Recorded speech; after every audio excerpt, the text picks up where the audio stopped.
Magandang hapon sa lahat na manood natin. Ngayon ay 2 PM at andito kami ngayon sa hardware para mamili ng materyales para doon sa gagawin sa pabahay na ni Commander doon kay Nanay Ising. Tara, dito kami Tara.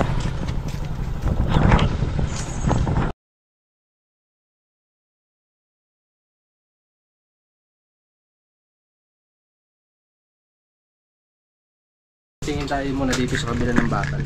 Kasi bakal na lang yung plano ko na ipakabit doon sa may handle nila Nanay Isin, yung hawakan nila. Ito na lang papakabit natin. Tapos siguro yung pinakang poste niya, yun na lang yung mga solid na kahoy din. Tapos ito yung mismong ano niya, hawakan. So after dito pupunta na tayo doon kay Nanay Isin.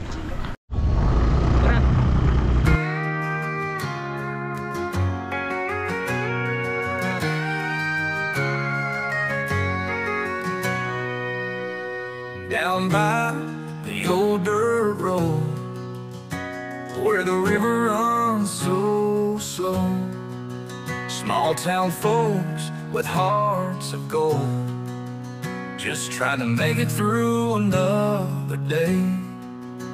Grandpa's tales of a time gone by, when the fields were green and wide. He sat on the porch with a twinkle in his eye, talking about a dream down.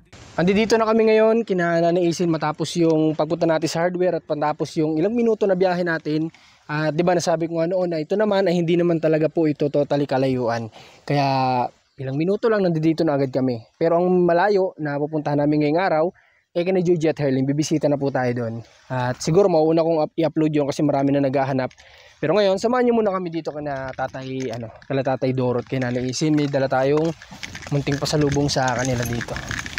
At para pagtapos nung karpintero sa kanyang ginagawa, ay makapagsimula na po agad siya dito ng paggagawa. Kaya inaasikaso natin yung mga materyales para dito. Para na sa ganun ay hindi na rin mahirapan si Tatay Dorot, si Nanay Isin, hanggat nandito sila sa pabahay ni Commander. Lagi natin kasama o nga pala si Rans TV. Supportahan niyo yung mga videos niya, yung mga vlogs niya. Kamusta kayo na Isin? Ito, naligo sa bubon. Aba, ayos po yan. Para nasa ganun presko. Sa Tatay Doro, kamusta naman po? Ayun, sa likod. Tapag ko muna po ito dito. Kamusta ang araw-araw niyo dito, mag-asawa? Buti naman, meron pang ilang litsin. Okay naman. Okay naman. Kamusta ang mga alaga niyo po, Nay? Kamusta? Ayun. Okay naman, wala namang problema sa mga alaga niyo, wala naman nawawala. Wala naman. Awa ng Diyos. Yung isa lang na nawala dun, kinain yata ng lawin.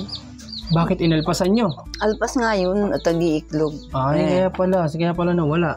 Bakit lang sinabihan ng aso ang naghabol? Malinis na kayo ngayon Malinis na po kayo ngayon. Ganyan ang maganda po, tatay. Nasampahan mo lang mga makita. Hindi, nung isang araw pagpunta ko dito, malinis din po kayo Maganda po yung ganyan na lagi kayong presentable na kasi Naligo ka raw. oo, maganda po yan. At sige, ganito, may mga ako dun sa bahay na mga binili ko dati sa ibang bansa ng mga damit, hindi naman nagagamit. Bibigay ko kay Tatay Doro. Para may mga damit ako, tatay, nung nag-ibang bansa ako. Ayaw mo, bakit? Para po may malinis kang nagagamit. Bibigyan ka raw ng O bakit ayaw mo, tatay? Bakit? Maawa ako ng pagkabugi mo. Tatay, bibigyan po kita, tatay, para alam mo, may meeting ka sa senior, may maayos kang isusuot. O kaya pag pupunta kami dito, di presentable kayo sa amin na haharap. Tsaka sa manonood natin. Ugali ko. Sige, tatay, ano ikikwento mo sa amin? Doon sa amin, mahirap ang tao doon. Saan niyang lugar, tatay? Baryong Butawanan. Saan yan? Saan banda? Sakop ng Siruma. Kaharap ng Mercedes. Halimbawa, Siruma yan. Camarines Norte pa din yan. Camarines Sur na yun. Camarines Sur. Ngayon, ang ikinikindo ko ay yung sa walang hiya. Okay. Doon, ang supot. Nagbibansagan doon ang tao. Pabilian niya ng supot sa bigas. Isang supot ng bigas. Tapos? ang iba nagagalit, ang iba hindi. Maski totoo yung parang pinapadapli sila sa salita, hindi nagagalit. At hindi na, ngayon, kaming tatlo, na binatilyo, ubod kami. Ang piro'y pustahan. Pustahan kami. Tatlo kami hindi man, puro kami tinuri. Pero hindi kami nahiya. Nasa usapang tuli na tayo, tatay. Hindi kami nahiya, maghubad. Oo. Pareloy, kinto ko sa iyo, kahit anong klase ko, ang suotin ko, hinaharap ko rin ako. May point yung kwento ni Tatay Doro. Ang ibig sabihin ni Tatay Doro, kahit anong itsura niya, hindi siya, noon pa man, nung kabataan niya, ay hindi niya yun ikinahihiya. Kaya niyang humarap sa tao kung ano siya, kung ano itsura niya, yun na talaga yun. Di ba tatay? Yun yung ibig mong sabihin. Kaya niyang humarap sa tao ng kahit anong itsura. Pero, ang para sa akin naman tatay, iba din na makikita tayo ng ibang tao na malinis tayo. At saka pangalawa, kung paulit-ulit nating susuotin ng marumi nating damit, kalusugan natin yung maapektuhan. Ikaw ba Tatay Doro? Tatanungin kita, gusto mo pa bang humaba ang buhay natin kahit paano? Ang kailangan natin ay yung kalusugan natin, ang alagaan, di ba? Para humaba ang buhay. O kung di natin alagaan, sanay tayo sa marurumi, magkakaroon ng bakterya ang katawan natin, talagang ngihina tayo. O kung malinis tayo, di ba? Nanaisin? Maganda nga po kayong tingnan ngayon parehas. Pareho kami, kaya nga aso ay aral pa sa ng tao dito, walang mabatok dito kung may tao. At saka tumaba-taba ka po Tatay Doro kumpara nung nakarang unang-unang pagpupunta ko dito. Tumaba-taba ka po ngayon. Ang sakit ko kasi kaluluwa ay. Ano yun? Kinakaluluwa ko, yung nanay ko. Ay, parang nagpaparamdam sa'yo. Nakikita sa Santigwar. Pero ano yun, kumbaga ibig sabihin, masanay kasi sila Tatay Doro sa albularyo, di ba tay? Lalo na dito sa Bicol, kahit ako aminado ako nung bata ko, puro albularyo pinagdadalan sa akin. So, ibig sabihin ni tatay, siguro pupunta siya sa albularyo tapos nakikita doon ng albularyo na parang yun daw spirit ng kanyang nanay, parang inaano siya. Bakit may galit ba sa'yo ang mama mo nung mawala? Kasi hindi mo iniyakan, sabi mo. Hindi ko naiyak. Baka may galit sa'yo. May anak na akong namatay, hindi ako naiyak. Pagkatagaan mo ako dyan, kumaiyak. Pero tatay, tatanungin kita para malinaw sa amin ha. Hindi ka umiiyak, pero yung puso mo nasasaktan. Oo. Nasa ilalim. Hindi lang tumutulo yung luha ni tatay, hindi mo lang makikita na tumutulo ang luha. Pero sobrang sakit sa puso, dibdib. Kaya ako may sakit sa puso. Kasi parang kinikimkim mo, gano'n. Oo. Hindi mo kayang ilabas. May ganyan. May sakit ako sa puso. Parang si Commander din, ganyan din. Si Mrs. ganyan din. Kaya siya, sinasanay niya yung sarili niya na kapag masama yung loob, ilalabas niya talaga. Masasabi niya kung anong masasabi, kaysa kimkimin niya kasi nga, yung puso niya yung maapektuhan. Nasikip. Ganun pala yung sa'yo, tatay. Puso kong naiyak, hindi ang mata. Okay, malinaw na sa amin. Kasi baka mamaya may mga manonood sabihin, napakatigas naman ang puso ni tatay. Hindi pala. Yung luha niya, hindi papatak kasi nga kinikimkim niya yung sama ng loob. Sa puso. Ibig sabihin, ikaw nanay, mula nung nagkasama kayo ni Tatay Doro, hindi mo siya nakita kahit kailan man umiyak? Hindi. Maski nga doon sa namatay ko nanay, hindi nag-iyak. Ay, nanay nga niya, hindi niya iniyakan, mama mo pa. Pero, nakikita mo din naman minsan paano mo ilalarawan si Tatay Doro sa amin nanay kapag nakikita mong nasasaktan siya, yung kumbaga may dinadamdam siya na sama ng loob. Anong sinyalis yung nakikita mo kay Tatay Doro? Hindi siya naimik na masama loob niya. Ay talagang kimkimin talaga pala si Tatay Doro, hindi niya nilalabas. Maramdamin siya pero hindi na nilalabas yung center niya, yung hinanakit niya. Yung hinanakit niya, hindi niya kayang ilabas. Buti tatay, wala kang problema sa sakit sa puso. Meron ba? Meron konti. Maramdam mo sa sarili mo yan, At saka meron na akong nervous. Takot na ako. Ay, gano'n. Anong nararamdaman mo kapag, yung may sama ka na loob, di mo mailabas? Tapos, ano yung pakiramdam mo sa puso mo?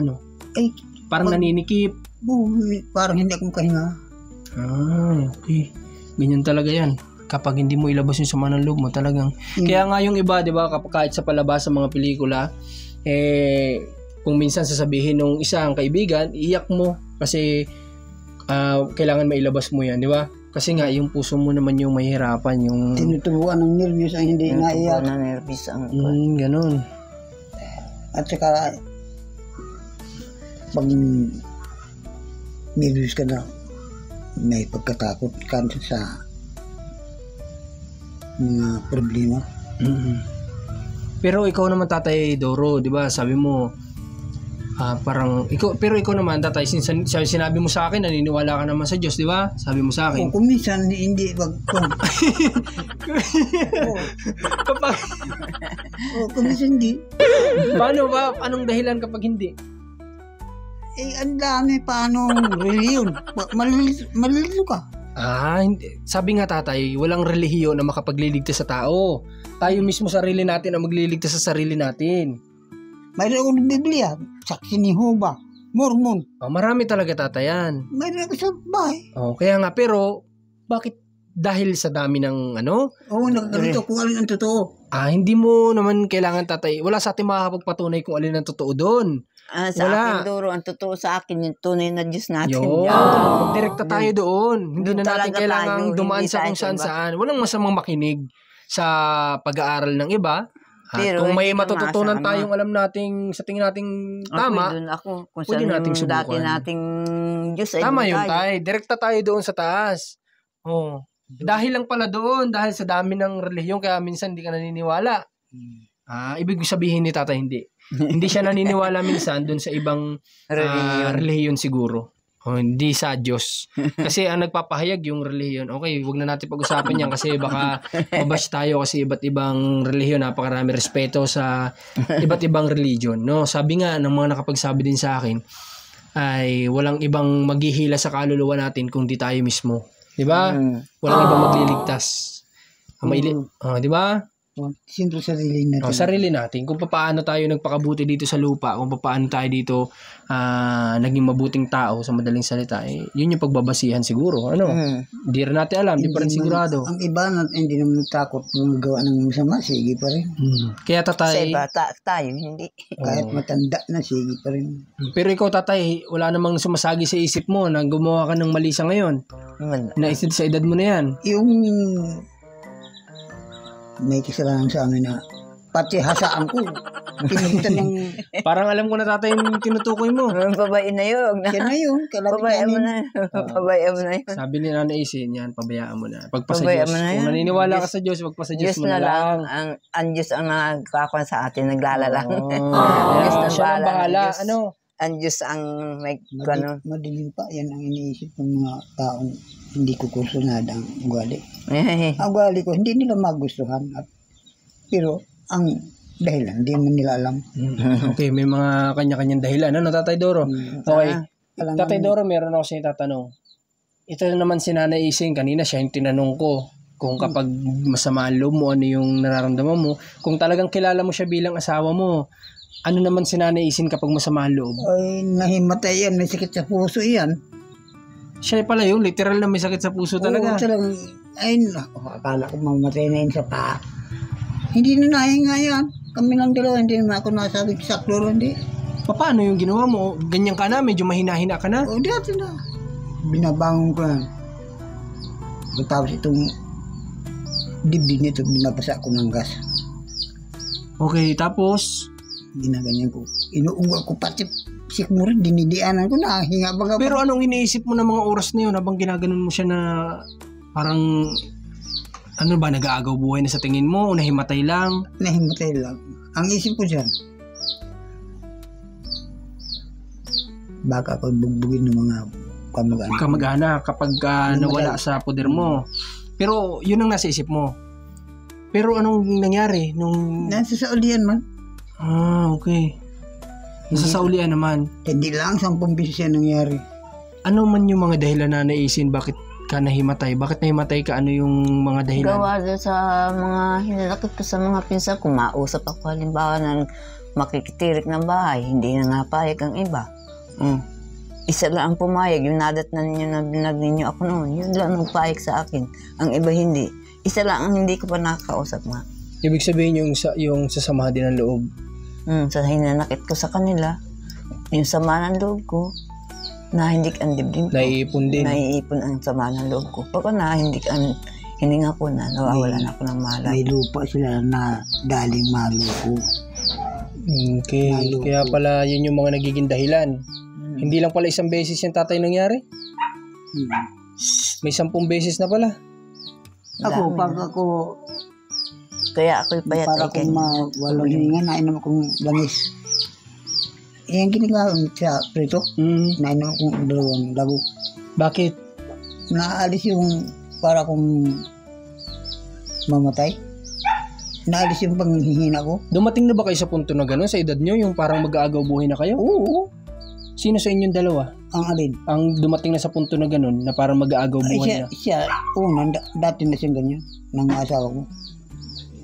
Ganun. Ako naman, Pero ikaw, ano naman yung experience mo tayo na naranasan mong parang feeling mo talaga parang huli na ng buhay mo yun? Sa edad mong ganyan, meron bang nangyari? Wala, nakapag-desisyon man ako kung anong gagawin ko. Bago pa dumating yung nararamdaman mo na yun, inaagapan mo na. Kumbaga sa kuwan, wala mang ulan pero may pandong ako. Kumbaga parang ganun. Hmm. Okay, kumbaga ibig sabihin ni Tatay Doro, laging handa, laging nakahanda yung sarili niya sa anumang masamang pakaramdam na darating sa kanya. Kasi nga, syempre, kahit, sabi ko nga kahapon, kahit pala gaano tayo ka-health conscious, may darating at darating pa rin karamdaman sa atin kapag tayo matanda na. Diba tayo?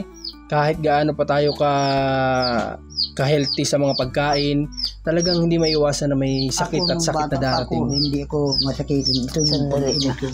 Okay, akin na muna ito tayo. Ano po yung tayo? Nung bata ako, hindi ako masakitin. Nung magtanda na ako, saka ako. Diyan ka na naging sakitin. Kasi yung mga tama ng kamao sa katawan ko na ngayon tanda na ako, saka ako naramdaman ng mga sakit. Okay tayo, maiba ako. Nabanggit mo kasi sa akin noong nakaraan na sabi mo may plano kayo ni Nanay Isin maghiwalay. Oo. Diba? Ano ba yun? Tutuloy nyo ba yun? Hindi na, sabi mo, wag ang natanda na kami. Yun ang maganda tayo. Ha? Salamat tayo, pinagbigyan mo yung request ko, ha? Okay, pinagbigyan ni Tatay Doro yung request natin, ha?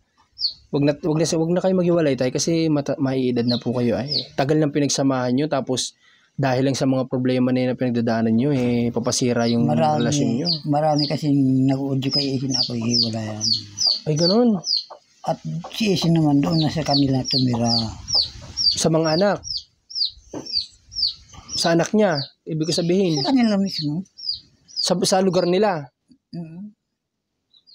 Sikat ako mapikon sa ganyan nga. Kaharap ko pare. Ano palagi kong kaharap, ngali-ngali kong prangkahin. Ang sabi, hiwalay daw, pipaghiwalay si Isin sa akin. Inuutosan siya ng mga kamag-anak. Pagkatapos ay doon daw siya pinapatira sa kanila. Ang sabi mo ni Isin, hindi siya titira na siya nag-akit sa kanya. Bakit may edad na po kayo, pinakikialaman pa kayo sa ganyan? Susunod, kaya kami na magulo. Yan nga ang nasa nguso palagi ng tao dyan. Okay, tatanong kayo mamaya kay Nanay Isin kung bakit, pero sa awa ng Diyos, hindi naman pinakikinggan ni Nanay Isin, di ba? Kasi nandito pa rin naman siya, di ba? Mahal ko na yan. Mahal ka ni Nanay Isin. Gano'n ko dyan, Nanay. Okay, at nakikita ko din naman na mahal ka din ni Nanay Isin kasi tiyan mo nga, dito pa rin sa tabi mo. Ang totoo, matanda na lang ako. Kung bata pa ako, 3 mag-ina, ubus ko yan. Kita niyo ni Isin. Paano ubos? Karinting. Ano yun? Yung halimbawa dito nahiga ang 2. Ibig mo sabihin nung bata-bata ka playboy ka? Sila lang ang nalapit. Oo. Tanong mo siya. Pero Hindi ko pagalimahan sa babae. Tatay Doro, sa dinami-damin, hindi ko alam kasi kung ilang babae ang dumaan sa buhay mo, pero sa mga babaeng dumaan sa buhay mo, sino ang pinakaminahal mo? Huwag ka magkakamali, tatay, ng sagot. Baka madampot ni Nanay Isin yung itak. Alam ko na yun.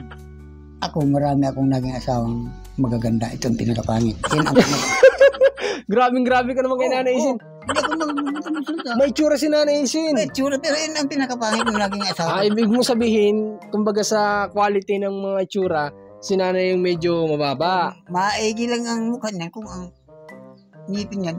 Ayos. Pero may tsura si Nanay Isin. Meron. Kasi nakikita ko nga pag nag-edit ako, sabi ko nga may tsura pala si Nanay Isin. Siguro din nung dala-dalaga.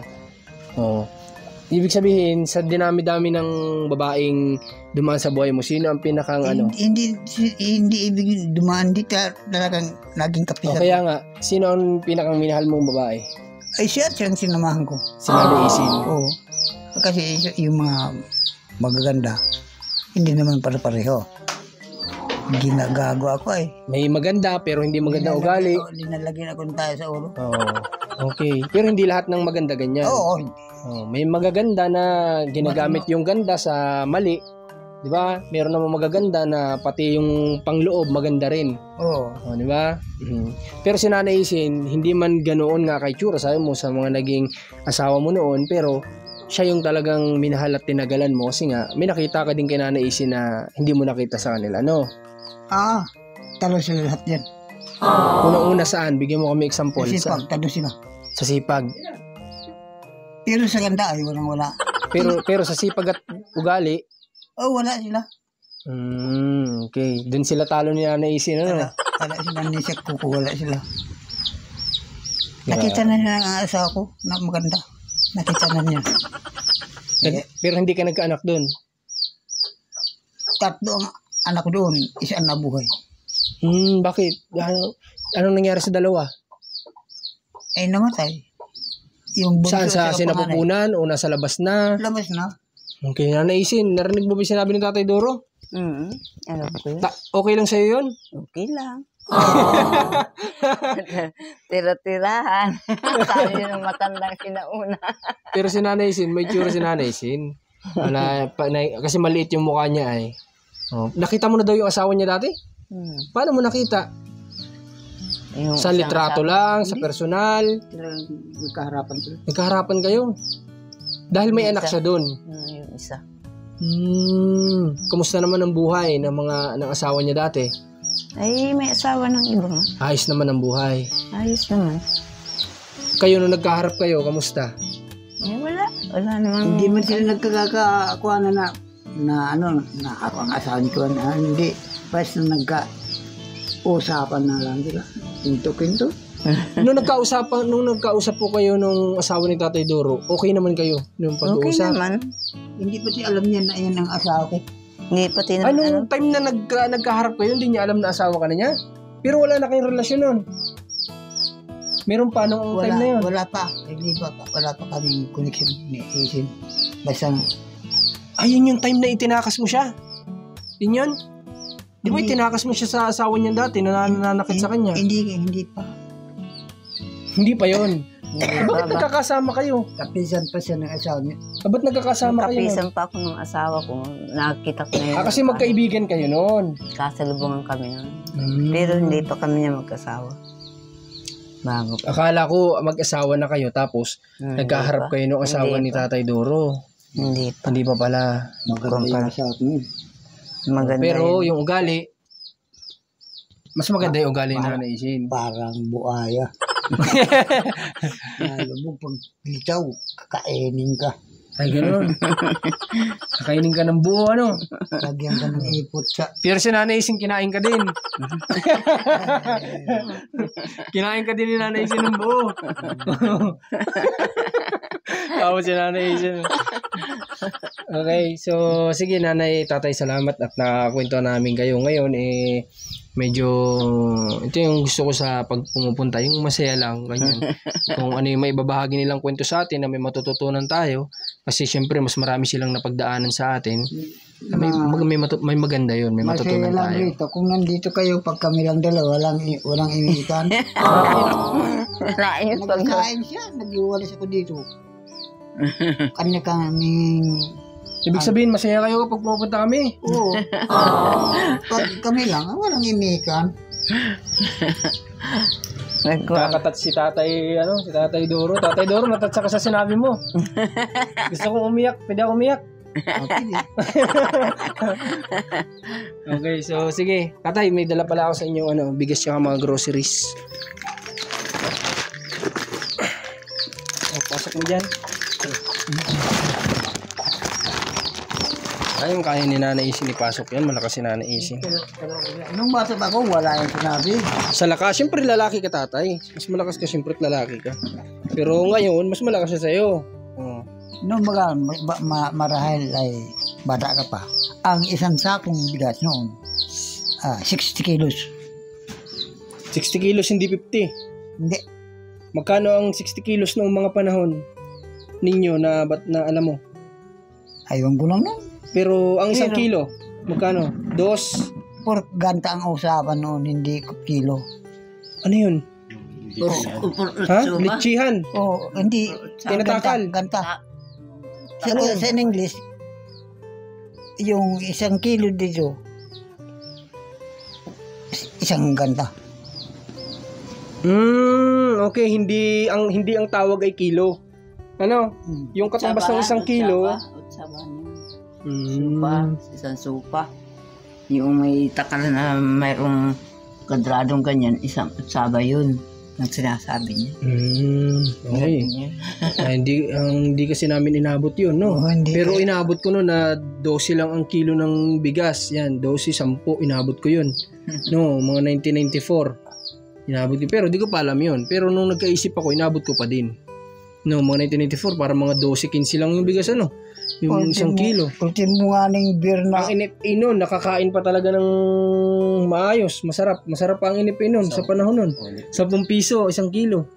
Pero noong mga panahon na yun, ang sarap pa rin ng NFA. Kahit na kainin mo siyang NFA lang, masarap. Hindi siya talaga masabi mo na. Ngayon kasi medyo may amoy-amoy na. Tsaka bukod doon, ang tao ngayon ay medyo kahit paano umaangat-angat na sa buhay, hindi kagaya nung araw. Kaya medyo nagkakaroon na din ng konting arte, di ba? Na dito naman tayo sa di ba? Tama nga naman, kung deserve mo naman yun, why not, di ba? Kung deserve mong kumain ng mas masarap na bigas, why not? Okay. O sige, Tatay Doro, Nanay Isin, sa ngayon salamat at nakakwentuhan namin kayo ulit.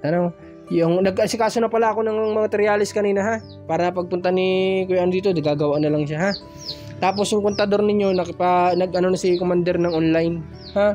Nagpasa nag-fill up, tapos mag-ano na lang yung orientation. Pero ang pagkakaalam ko, buwan din ang inaabot bago nakakabitan ng kuryente. Sana abutin nyo, ha? Ha? Ewan ko kung basta, di ba, nasabi ko naman sa inyo, kung kailan lang kayo makahanap, doon lang tayo, ha? Wala namang problema, mag-stay kayo, ha? Tatay? Okay, sige po, at kami pupunta muna. At may malayo-layo pa yung pupuntahan namin. Punta pa kami ng Bilyabilin. Ha? Malayo ng Bilyabilin. Kasi may mga kailangan din kami dong bisitahin, tulungan. Ha? Tay, paano punta muna kami? Salamat sa inyo. Wala nga naman po, Tay. At ayun, nagpapasalamat ako sa lahat ng patuloy na nanonood. Sana matuwa kayo sa video natin na ito ngayon kina Tatay Dor at bumabawi naman sa mga nakaraan na talagang more on problem. Pero ngayon ay kita nyo naman, di ba? So, ganito yung gusto ko sana sa vlog natin na mapanood ng mga OFW. Kasi alam ko malungkot ang pagiging isang OFW. Talagang kapag nasa oras ka ng trabaho, lalo na yung mga nasa bahay, nagtatrabaho, may mapaglibangan sila. Mas gugustuhin ba naman ng manonood na OFW na malungkot na nga sila tapos nakaka-stress yung panonoorin, di ba? Kaya hanggat maaari gagawa tayo ng masasaya na video. Ito nga pala, salamat ulit kay Ninang Adelina at sa mga taong patuloy na naniniwala sa amin at sumusuport at sumusubaybay. Thank you po sa inyo lahat. Sana huwag kayo magsawa. Kung bago ka pa lang, subscribe mo na at mag-follow ka na sa ating channel. At kay Rans TV, kay Commander Marcos Alma Vlog naman sa kanyang Facebook page. Supportan nyo yung team namin. God bless po. Thank you, maraming salamat po sa nagbigay sa amin. Okay, sige po, Nay. Pati na kay sa kanil, kay Marcos. Okay po. Sige po, Nay. Ang dalawa. Okay po. Tay, punta na kami, ha? Sige, ingat kayo dito. Linis ng nila, bakuran. Ay, yung helmet ko pala. Malinis ang nila, bakuran. Kita nyo naman. Araw kami nalinis dito. Ayos, Tatay. Ganda ba ang tingnan po pag malinis? Tsaka natuwa talaga ako, nakita ko pati kayo malilinis din. Hindi kagaya doon kasi dati, madalas pag pupunta ko doon dumi-dumi nyo naman pati mga damit. Kasi pinapakita namin ang totoong kayo. Pero sana naman kahit paano ngayon mabago na natin 'yun at nandito naman kami. Hindi naman kami maaaring magbalat kayo kundi talaga. Oo naman. Yun ang totoo. Kaso nga lang syempre kumbaga proper hygiene din. Yung tinatawag na proper hygiene sa Tagalog si Rans, alam yata, di ko alam. Hindi, yung parang tamang kalinisan sa katawan. Ayun. Okay, sige tay. Nay, ha? God bless po sa inyo. Ingat po kayong lahat.